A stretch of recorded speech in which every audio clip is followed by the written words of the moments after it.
Morning, everybody. It's about 7:25 Sunday morning. We are headed to Eastern Kentucky to Natural Bridge State Park, and we're going to look at some artifacts of the Mountain Central Railroad, which was a 3-foot gauge common carrier, started as a logging railroad and finally quit in about 1928. So it's going to be about an hour and a half drive to get there, so don't worry, I'm not going to talk to you for an hour and a half. When we get there, before we hit the trail, I will show you some documentation and some paperwork about it, and then we will hike up and see some of the cool stuff that's you can tell where they used to run. So we're getting closer. Let's speak kind of loud. We're on the Mountain Parkway. Maybe 20-25 minutes out. So you can see it's going to be a beautiful day for this. Frosty night. The low was down around 20. So I'll be bundled up. But this is perfect hiking weather as far as I'm concerned. So we're in the foothills of the Appalachian Mountains in Eastern Kentucky. The farther east you go, the bigger they get. But we're not in any real rugged terrain as far as height and altitude yet.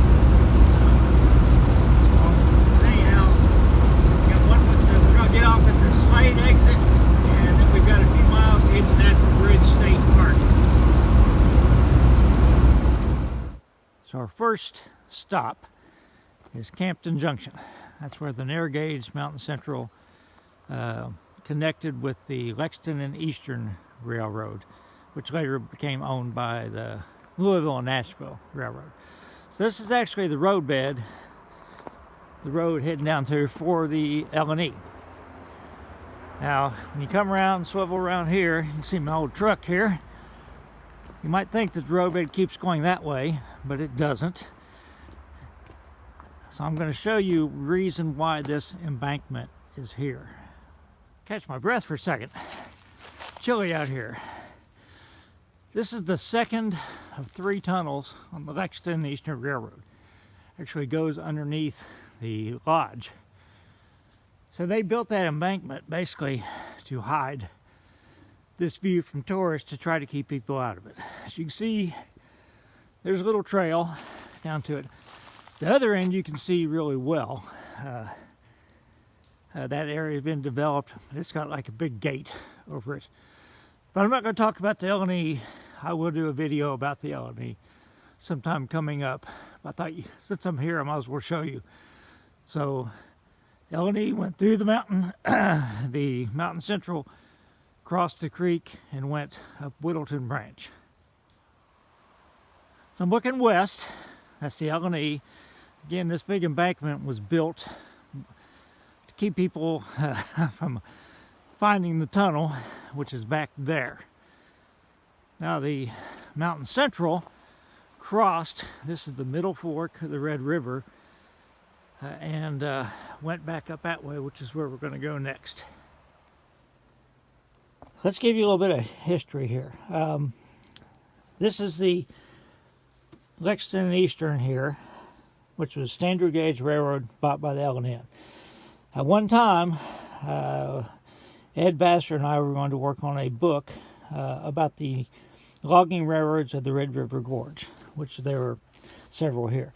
The one we're talking about today number 3, or sorry, number 4, the Mountain Central right here. Started as a logging railroad, ended up as a common carrier. A lot of the information that I've got out of this, well, came from the Red River Historical Society in Clay City. This is a natural bridge to Kentucky mountains. You can pause the video and read this if you want. This is a brochure that they put out to publicize the area for passenger trains. I will share some pictures from this. I won't be sharing a lot of pictures that the museum shared with me, because I haven't expressly asked their permission to publish them yet, so I won't do that. I'm also not going to take pictures out of the Ghost Railroads of Kentucky. So Elmer Sulzer in 1967 published a book called Ghost Railroads of Kentucky. He also has a book, Ghost Railroads of Indiana, Ghost Railroads of Tennessee. But before this, he published in a University of Kentucky magazine, he did a series of Kentucky's abandoned railroads. Actually, I think the magazine article is actually better than the article in the Ghost Railroads of Kentucky. But here's a map of this. So we are at Campton Junction right now. So we're going to go up Whittleton Branch to the side of the switchbacks. There's not a whole lot left to see in this area here. There is some down here, the old logging railroad, which I can show you some pictures of. I've hiked that. But we're going to focus on the area in Whittleton Junction today. Some more information came from this article, which was provided to me by Larry Meadows. I have tried to locate Wayne Lincoln, but Glendale, California, but this was written, what, 29 years ago now. So I don't know much about him. He really did a good job on it. Doesn't have a lot of pictures, but again, here's the map of where we're at. We're right now at Campton Junction. Here's the tunnel that I just showed you. And it crosses the Middle Fork of the Red River and goes up Whittleton Junction. So goes up Whittleton Creek, which we're going to hike today. So really good information in here. Another person I want to recognize is Bruce Poundstone, the late Bruce Poundstone. He was a very knowledgeable of this area, and he actually did some interviews with some of the surviving members, like in the 80s. Has them on tape, and his widow actually let me make copies of those. I didn't get a lot of information out of them, but they were fascinating to listen to some of the stories anyhow. I myself have done a lot of courthouse research. That's what this folder basically is. I went to the UK library, pulled microfilm. I have deeds, records, all this handwritten stuff. My background. While there, I found the valuation docket for the Mountain Central Railway Company. Submitted 1922, decided December 1925. It was abandoned not too long after this. It says on here it has single track narrow gauge steam railroad extending from Campton Junction to Campton, Kentucky, a distance of 12.313 miles. So this gives a lot of information about it too. So that's my, I guess, provenance. The reason why I made this map, I gave 2 slide presentations, one for the Red River Historical Society and one for the Estill County Historical Society, with slides of these railroads. By far, the Mountain Central has the most information about it. I do have some stuff on the others. If I can get permission from the Red River Historical Society to share it on here, I will.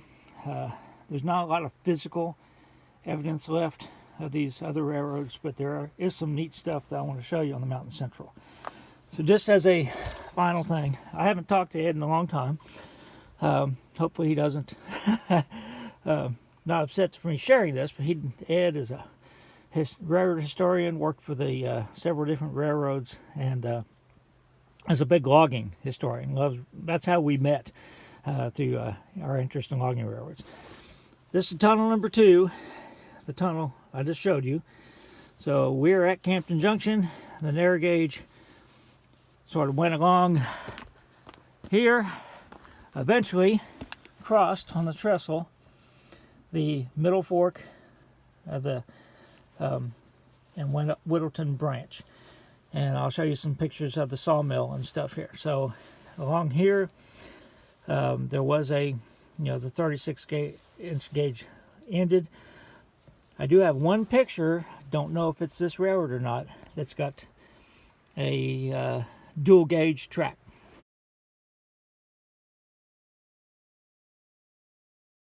Maybe it was right here.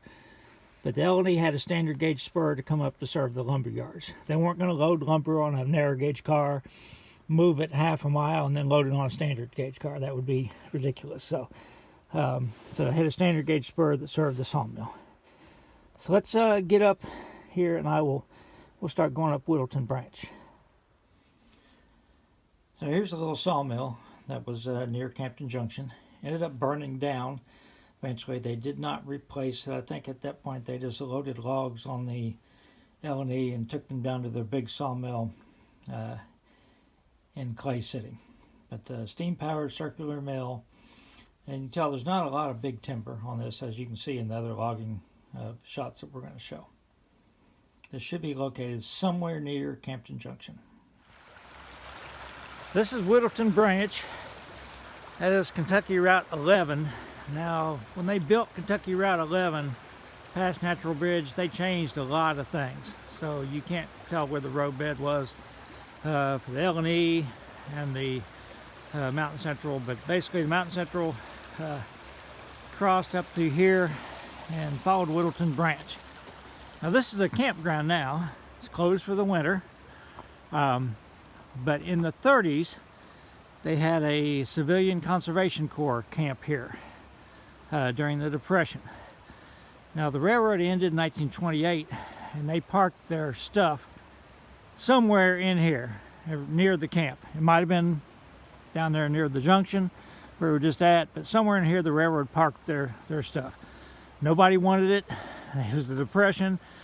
They had a bunch of old 3-foot gauge stuff. It just sat here and sat here and sat here. We have the Red River Historical Society has some photos where people would pose. They'd pretend they were engineers. They'd climb all over the stuff.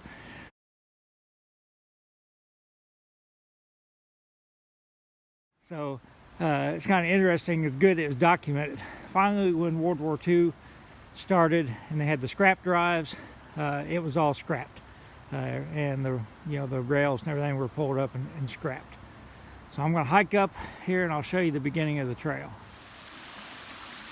We're leaving the campground, heading up the trail, and this is the roadbed of the Mountain Central. See the sign here? We are not going to the Red River or the Kentucky River, obviously. We're going to hike up to where the basically the switchbacks were on the map that I showed you. As you can see, I'm pretty high above the creek at the moment. The hiking trail wanders up on the banks because hikers don't really appreciate following the creek, but a lot of logging railroads just came right up the creek. I can't remember in that article, I think it says how many times it crossed the creek, sometimes ran right in it. We'll get to see a place up here pretty soon where it's really obvious where it ran, and I've got a picture of a train coming through it from over 100 years ago. One thing I want to talk about real quick is I always tell you guys to stay safe. So I've got an orange hat on. How does that keep me safe? Well, one thing is keep me warm. But also, if I would slip and twist my ankle or something like that, I do have high boots on to minimize that. It's going to have the search party a lot easier to spot me with an orange hat if I would fall down a bank or something. Actually, I have an orange t-shirt on underneath it too in case I had to make a wave a flag or something. I don't know.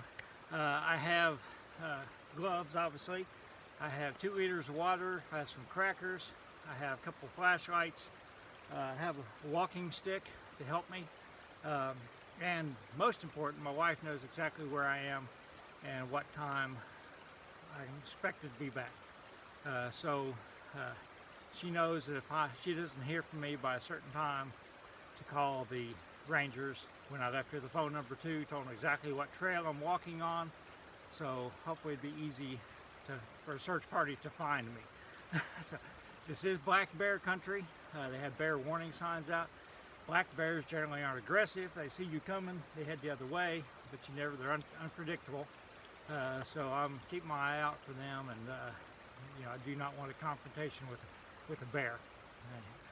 So let's keep walking. I think probably so far I've gone maybe a half a mile, and I think it's about 2 miles to where I'm going. So I'm going to confess, I did not take this one today. I could not see a good, safe way to get down to it. It's really, really rugged, really hard to get to. Took this about 20 years ago.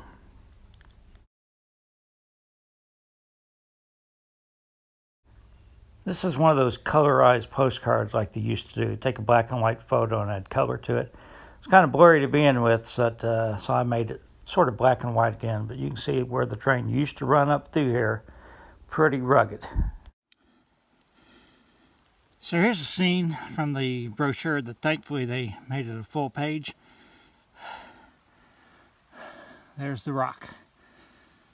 Pretty hard to be wrong when you look at all the holes in the rock. I don't know if I can get them in the same thing or not. It's the same rock. This is the right of way right here. So here's a log train going downhill past a big rock. It's beyond the rock. So I get an idea again of the size of timber that they were getting, the size of the trains. And again, they had 2 Class A Climax locomotives.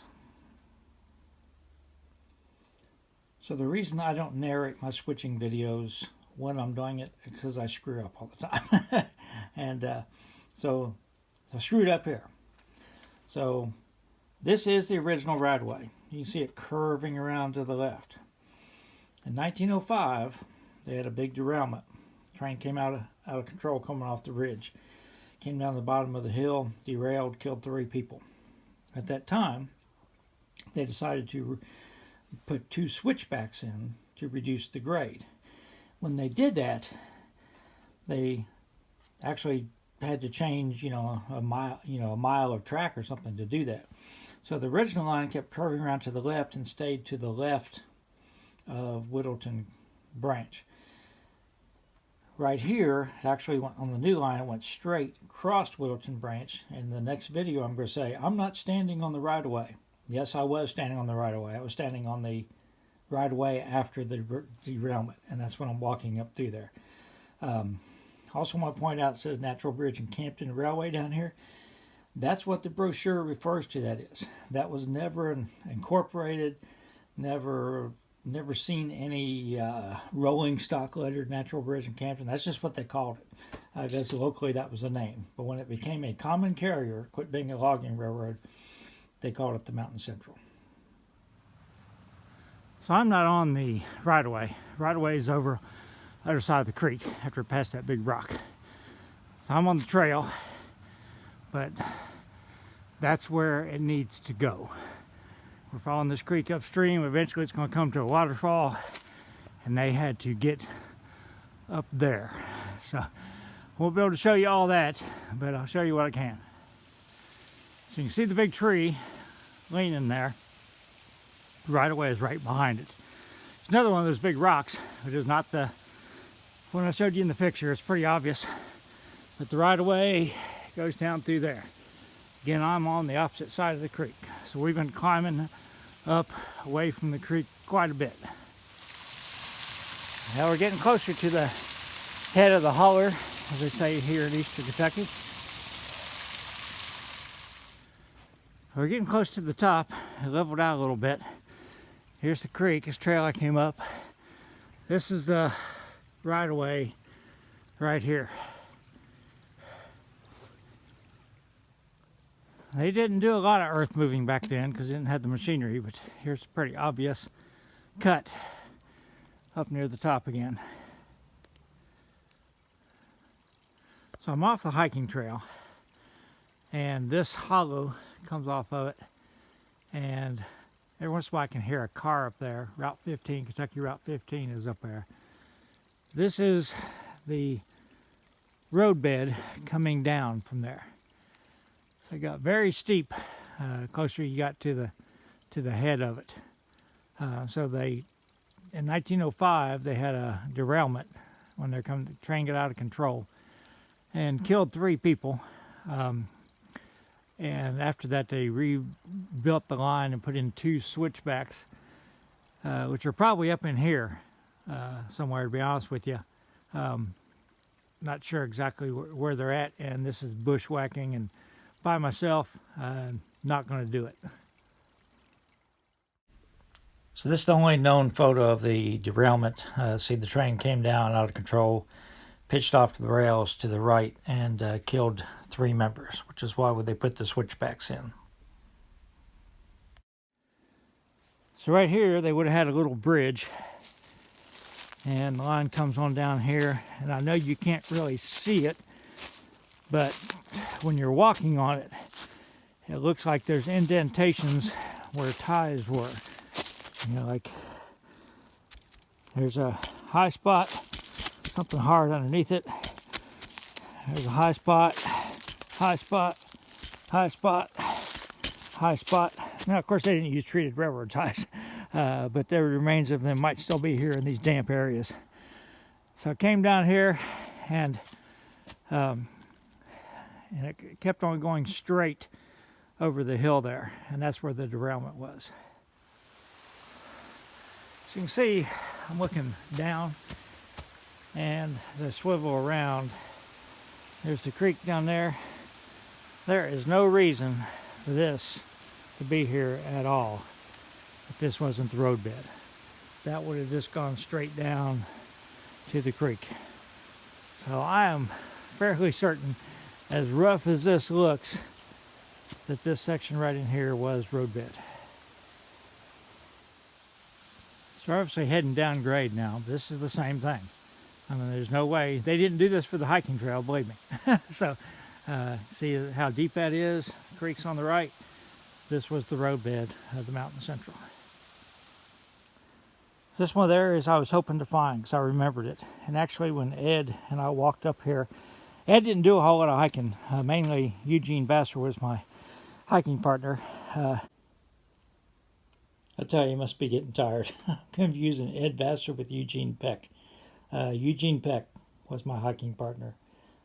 Grew up in that area, knew a lot of the area very well, and was able to take me places I never would have found without his friendship and guidance. So he definitely deserves a lot of credit for all the work we did, gathering the information we did.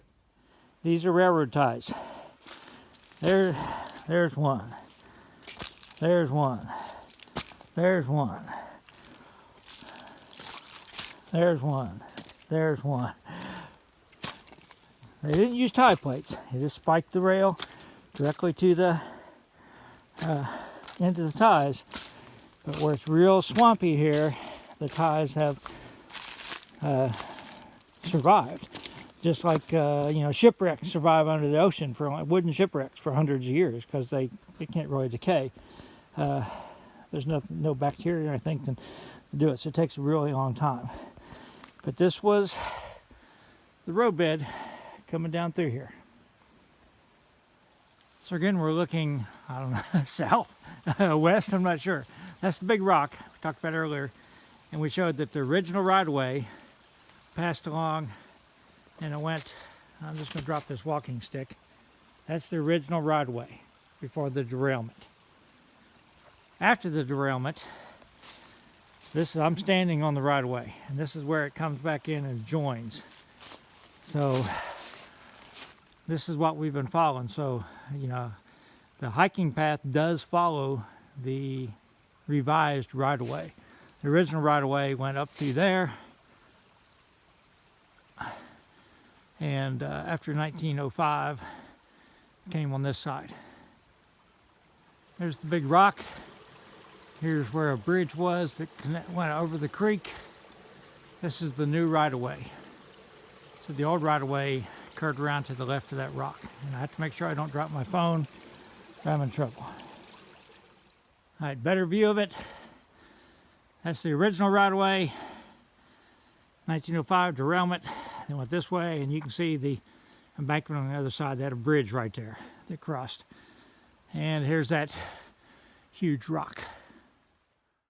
So I'm just going in with a quick slideshow. These first 3 slides show some rails we found over on the other side of the ridge, down in the creeks where the logging railroad ran. But I want to make sure I recognize again the 3 people that really helped me with this. Larry Meadows, Red River Historical Society, Ed Vassar, who hadn't met him, none of this would have ever happened. And then again, Eugene Peck, who none of this would have happened, hiking all these trails and everything, if he hadn't been willing to spend some time with me. So everybody stay safe.